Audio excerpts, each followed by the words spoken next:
Graça e paz, queridos, amém? Vamos orar? Senhor Deus, muito obrigado, Pai. Muito obrigado porque o Senhor é um Deus muito bom para nós. Muito obrigado por esse privilégio que o Senhor nos dá de chegarmos na Tua casa. Muito obrigado por podermos passar a semana toda esperando esse dia de estarmos aqui para que possamos Te louvar, Te agradecer e também possamos meditar sobre a Tua palavra. Que o nome do Senhor Jesus, que o Senhor Deus possa estar falando aos nossos corações agora nesta manhã. Que os nossos ouvidos, a nossa mente, o nosso coração estejam abertos e que possamos aprender cada vez mais de Ti. Te louvamos, te agradecemos por essa oportunidade. No nome de Jesus, amém. Muito bem, queridos. Quero começar a meditação dessa manhã contando para vocês uma história. Então, certa vez, o pai e o filho estavam andando na rua. E aí eles viram um avião lá em cima. E aí o pai falou para o filho assim: filho, qual que é o tamanho de um avião? Aí o menino pequeno olhou assim, começou a colocar o avião entre os dedos e falou assim: olha pai, um avião é mais ou menos desse tamanho aqui. Aí o pai falou assim: ah, muito bem. O pai pega, coloca o menino no carro e leva ele no aeroporto. E aí quando ele chega no aeroporto, ele vê aquele avião enorme, ele fala assim: e agora, filho, qual que é o tamanho do avião? Aí o menino olha para aquele avião enorme assim e ele fica impressionado pelo tamanho de um avião. Ainda mais quando você vê esses aviões internacionais, eles são gigantes, né? Gigantes. E o menino ficou assim, surpreso pelo tamanho do avião. Mas vamos voltar nessa historinha no fim da mensagem. Vamos agora falar de Jesus. Jesus estava sendo esperado pelos judeus há muitos e muitos e muitos anos. E eles esperavam Jesus igual Isaías 9:6, que diz assim: porque um menino nos nasceu, um filho se nos deu, e o principado está sobre os seus ombros, e ele se chamará o seu nome, Maravilhoso, Conselheiro, Deus Forte, Pai da Eternidade, Príncipe da Paz. Era esse Messias que eles estavam esperando. E eles falavam assim: e esse Messias vai chegar. E quando o Messias chegar, todas as coisas vão ser diferentes. E eles estavam sendo, então, agora, estavam sobre o domínio dos romanos. E aí, quando eles estão sobre o domínio dos romanos, e eles passaram por vários domínios, né?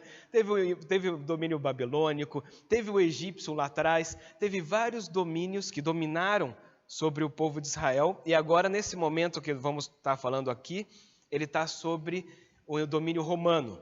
E eles falam assim: não, mas um dia o Messias vai chegar, e quando o Messias chegar, todas essas coisas vão ser mudadas e nós vamos ficar bem. E eles estavam esperando assim. E o tempo foi passando e o Messias chega. Só que o Messias chega de uma forma muito diferente que eles achavam que o Messias viria.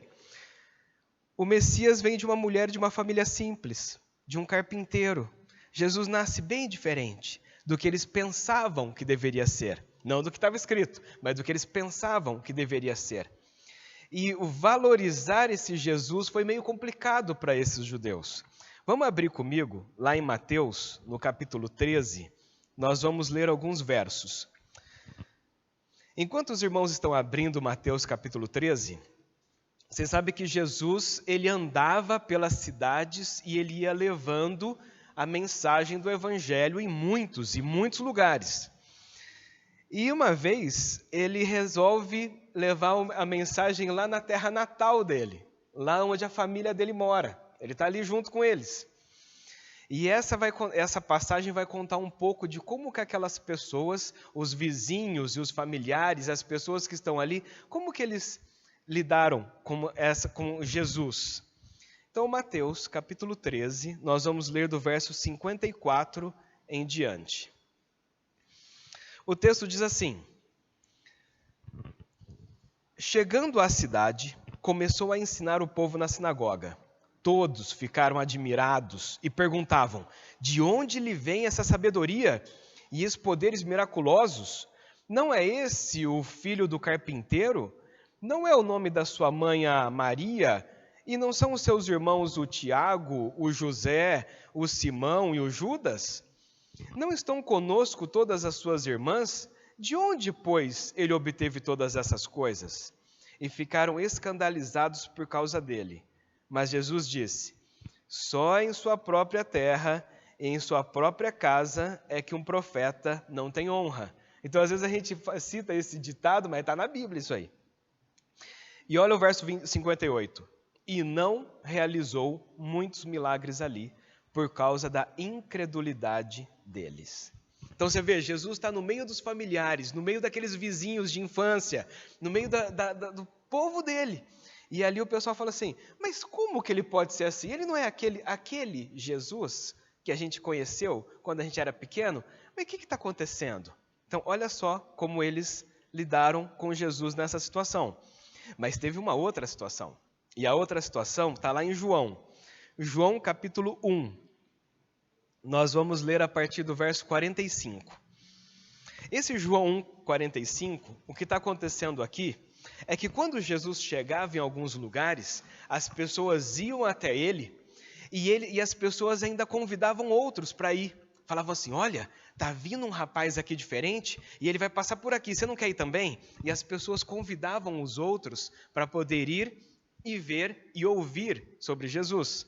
E é exatamente isso que vai acontecer aqui em João capítulo 1, verso 45. Diz assim, Felipe achou Natanael e disse, havemos achado aquele que Moisés escreveu na lei e os profetas, Jesus de Nazaré, filho de José.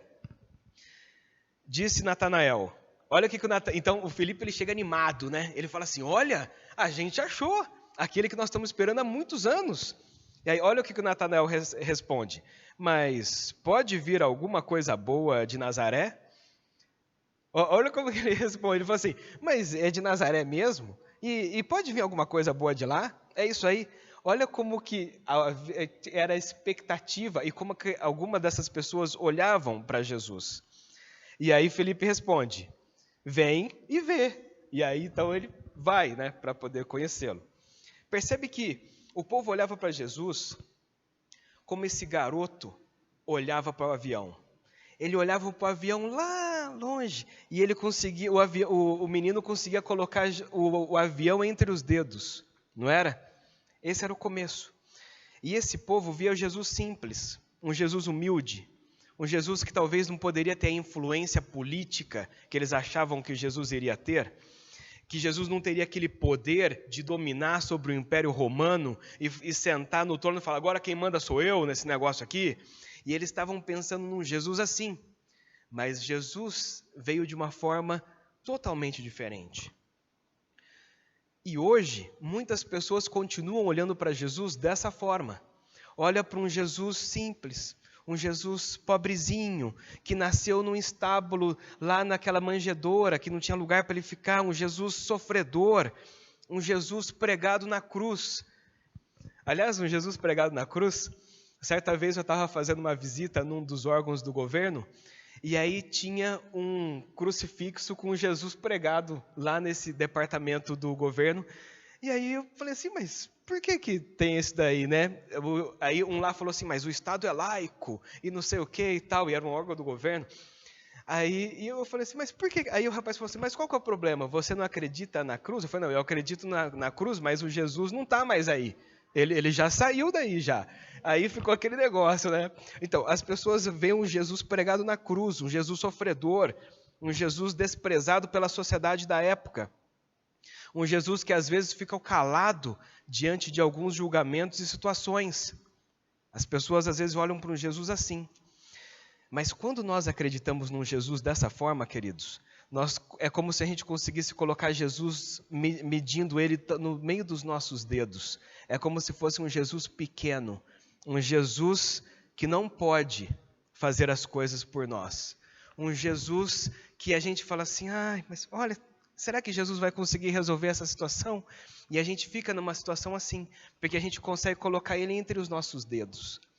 Nós ficamos inseguros, nós nos sentimos incapazes, nós nos sentimos sozinhos e nós nos desesperamos porque nós não sabemos o Deus que nós temos, de verdade, porque Ele está muito longe. Ficamos ansiosos, ficamos desesperados diante das dificuldades, porque nós vemos um Jesus assim, dessa forma. Mas tem uma outra forma de nós olharmos para Jesus. E o apóstolo Paulo começa a mostrar Jesus de uma forma diferente. Lá em Filipenses, no capítulo 2, nós vamos ver como que o apóstolo Paulo começa a mostrar Jesus. Lembra que o apóstolo Paulo ele teve um encontro com Jesus de uma forma que as outras pessoas não tiveram. Ele estava andando no caminho e o próprio Jesus se aparece para ele de uma forma que isso impacta a vida de Paulo. E Paulo então vira o grande apóstolo Paulo depois desse encontro que ele tem com Cristo. E Paulo, quando ele está escrevendo aos Filipenses, ele fala mais sobre Jesus. E ele diz assim, Filipenses 2, começando a partir do verso 5. De sorte que haja em vós o mesmo sentimento que houve também em Cristo Jesus, que, sendo em forma de Deus, não teve usurpação ser igual a Deus, mas esvaziou-se a si mesmo, tornando forma de servo, fazendo semelhante aos homens. E achando na forma de homem, humilhou-se a si mesmo, sendo obediente até a morte, morte de cruz. Por isso também Deus o exaltou soberanamente e lhe deu um nome que está acima de todo nome, para que ao nome de Jesus se dobre todo o joelho dos que estão na terra, nos céus e embaixo da terra, e toda língua confesse que Jesus Cristo é o Senhor, para a glória de Deus Pai. Você vê que o apóstolo Paulo ele fala assim, olha, Jesus não é só aquele Jesus que veio e estava naquela situação que a gente, materialmente falando. Jesus, ele é Deus e ele recebeu um nome que ninguém tem. E às vezes as pessoas falam assim, no fim, né, a gente sabe que no fim todo olho verá e vai declarar que Jesus é o Senhor. Nós estamos esperando por esse dia, para esse dia acontecer. E ele vai vir. E você vê que Paulo enxerga Jesus de uma forma muito diferente. Mas tem um outro apóstolo que tem o privilégio de ver Jesus de duas formas. O apóstolo João, ele viu Jesus na terra e ele caminhou com Jesus. Aliás, João viu mais coisas que alguns outros discípulos não viram. Tem algumas passagens em que está só Jesus e mais alguns. Lembra daquela passagem? Daquela musiquinha, Pedro, Tiago e João no barquinho. Então tem algumas situações em que estava só os três e os outros não estavam, mas João estava no meio. Então, João viu Jesus, viu as suas muitas maravilhas, ele recebeu os ensinamentos de Cristo, ele também viu a crucificação de Jesus, ele viu o sofrimento, ele viu tudo isso. Mas lá em Apocalipse, vamos abrir comigo lá em Apocalipse, no capítulo 1, João tem uma outra visão de Jesus. E essa outra visão de Jesus é muito diferente da visão que João teve de Jesus quando ele estava aqui na terra. Lá em Apocalipse, no capítulo 1, começando a partir do verso 9, João, que é o mesmo João que estava com Jesus, ele diz assim, a partir do verso 9, Eu, João, que também sou vosso irmão e companheiro na aflição e no reino, a paciência de Jesus Cristo estava na ilha de Patmos por causa da palavra de Deus e pelo testemunho de Jesus Cristo. Eu fui arrebatado no Espírito no dia do Senhor e vi de trás de mim uma grande voz como de trombeta, que dizia, Eu sou o Alfa e o Ômega, o primeiro e o derradeiro, e o que vês, escreve num livro, envia às 7 igrejas que estão na Ásia, a Éfeso, a Esmirna, a Pérgamo, a Tiatira, Sardes, Filadélfia e Laodiceia. E virei-me para ver quem falava comigo, e virando-me vi 7 castiçais de ouro, e no meio dos 7 castiçais de ouro, um semelhante ao Filho do Homem, vestido até os pés com uma roupa comprida e cingido pelos peitos com um cinto de ouro. E a sua cabeça e os cabelos eram brancos como a lã, como a neve, e com seus olhos como chama de fogo, e os seus pés semelhante a um latão reluzente, como se estivesse sido refinado numa fornalha, e a sua voz como a voz de muitas águas. e ele tinha à sua destra 7 estrelas, e da sua boca saía uma aguda espada de 2 fios, e o seu rosto era como o sol, quando a sua força resplandece. E eu, quando o vi, caí nos seus pés como morto, e ele pôs sobre mim a sua destra, dizendo: não temas, eu sou o primeiro e eu sou o último. Olha só, e ele diz assim, e o verso 18: e o que vivo e fui morto, mas eis que estou vivo para todo sempre, amém, e tenho as chaves da morte e do inferno. Você vê que João agora ele tem uma visão totalmente diferente de Jesus. Ele tem uma oportunidade de que nós ainda não temos, mas nós ainda vamos ter, de ver o Jesus, o ressurreto.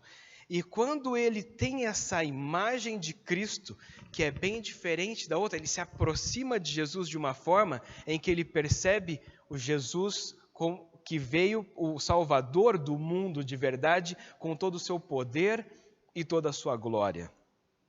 Nós vemos que tanto Paulo como João, eles têm uma visão diferente de Cristo. Eles conseguem ver Jesus de uma forma como ele é realmente. Não de longe, mas de perto, e saber quem ele é. E quando nós entendemos quem Jesus é de verdade, não tem como nós nos aproximarmos de Cristo e não nos rendermos aos seus pés. Não tem como nós nos aproximarmos de Cristo e vivemos de qualquer forma. Não tem como nós nos aproximarmos de Cristo e queremos seguir a vida da forma como nós vivíamos antes. Não tem como nós termos esse encontro com Cristo e não obedecermos e aceitarmos o caminho que Ele tem para cada um de nós. Porque quando nós o conhecemos de verdade, a nossa vida é transformada por Ele. E isso faz uma diferença muito grande na nossa vida. Por quê? Porque nós começamos a entender que Ele está conosco na nossa caminhada. É Ele que nos guarda, é Ele que nos sustenta, é Ele que supre as nossas necessidades. Ele foi homem e Ele entende as nossas lutas, Ele entende as nossas tentações, Ele entende como é que nós somos.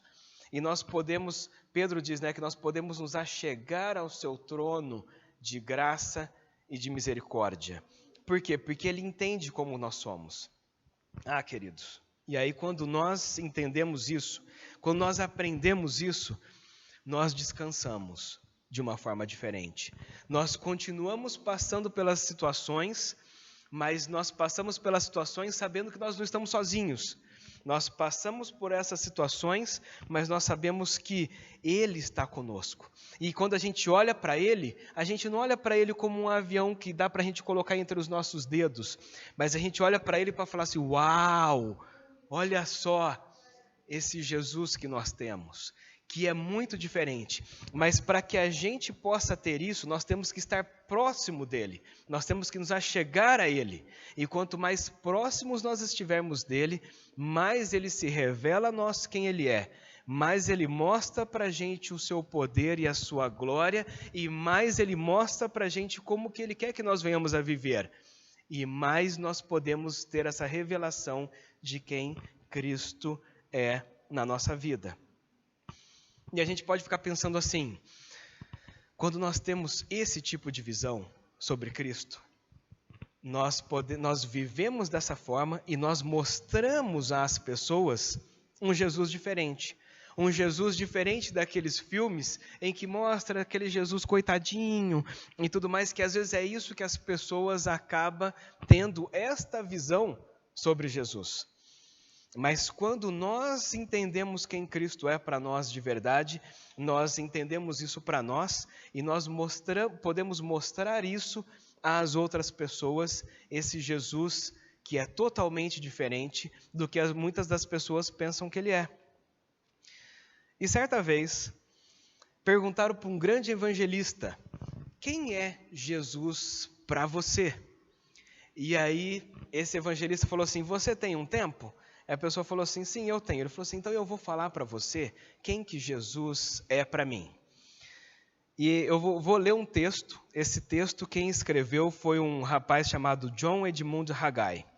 e ele vai falar quem é Cristo para ele. E ele diz assim: aquele que vem do alto está acima de todos. Quem é esse Cristo que eu falo? Os personagens da plataforma da história perdem a sua importância na presença desse Cristo. Ele é a coroa do universo, o cumprimento das profecias, o Salvador do mundo. Jesus sobrepuja a todos. Ele é a vox humana de toda música, estética e toda escultura. Ele é a mais aprimorada mistura de luz e sombra em toda pintura.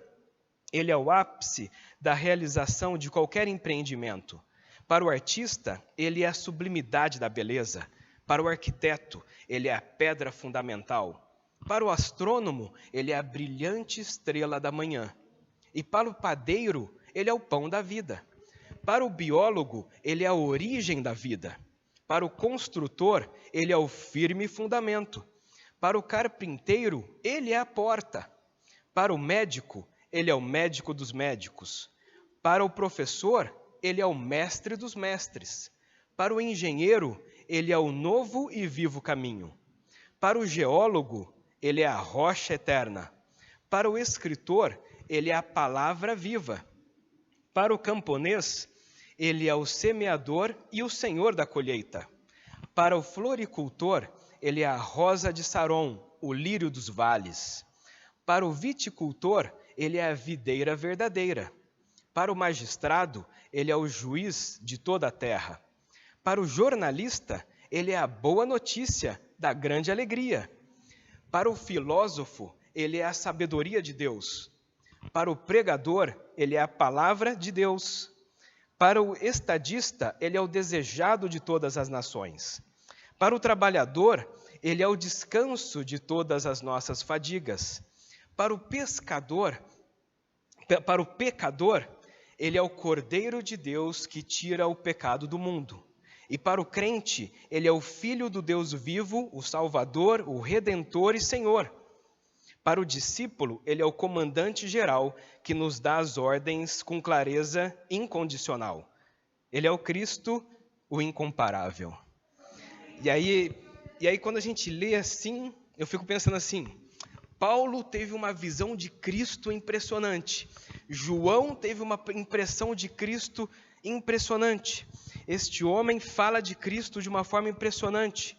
E a pergunta de hoje é: e quem é Jesus para você? Porque se Jesus é aquele Jesus sofredor, aquele Jesus assim, queridos, a sua vida vai ser assim. Você vai ser inseguro. Mas quando nós entendemos quem Cristo é para nós, o que Ele fez por nós, o que Ele espera de nós e quem Ele é, todo o poder, toda a honra, toda a glória do Senhor, a gente pensa assim: queridos, nós entregamos para Ele por completo. Nós vivemos para Ele de uma forma diferente. Nós vivemos diferente e mostramos isso às pessoas também. E as pessoas vão falar assim: mas o que é que você tem que eu não tenho? Você fala: rapaz, eu tenho um Jesus. E esse Jesus, ele é incomparável. Tudo que você pode imaginar não se compara com esse Jesus que eu tenho. Você quer ele para você também? E assim nós podemos viver esse cristianismo de uma forma verdadeira. Que nós possamos saber quem é Jesus para nós. Amém, queridos? Vamos orar? Senhor Deus, muito obrigado, Pai. Muito obrigado, Senhor, porque nós temos a palavra do Senhor escrita, que mostra que Jesus veio a este mundo para poder nos salvar, para poder nos libertar, para mostrar a nós qual que é o reino do Senhor e como que nós podemos fazer parte. Mas, Pai, muitas vezes nós nos esquecemos de quem Jesus realmente é para nós. Muitas vezes nós esquecemos, nós temos uma visão distorcida, errada sobre Cristo.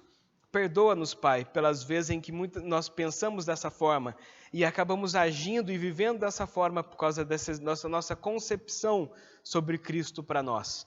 Mas que no nome do Senhor Jesus, que nós realmente possamos experimentar e viver sobre a vida de um Jesus ressurreto, esse Jesus que está à destra do Senhor, que tem todo o poder no céu e na terra, e que possamos, Senhor, realmente nos aproximarmos cada vez mais de Ti, para podermos saber o Deus maravilhoso e grandioso que o Senhor é para cada um de nós, para que possamos viver tendo essa revelação do Senhor em nós, para que também possamos levar essa mensagem a mais pessoas, para que mais e mais pessoas possam Te conhecer também.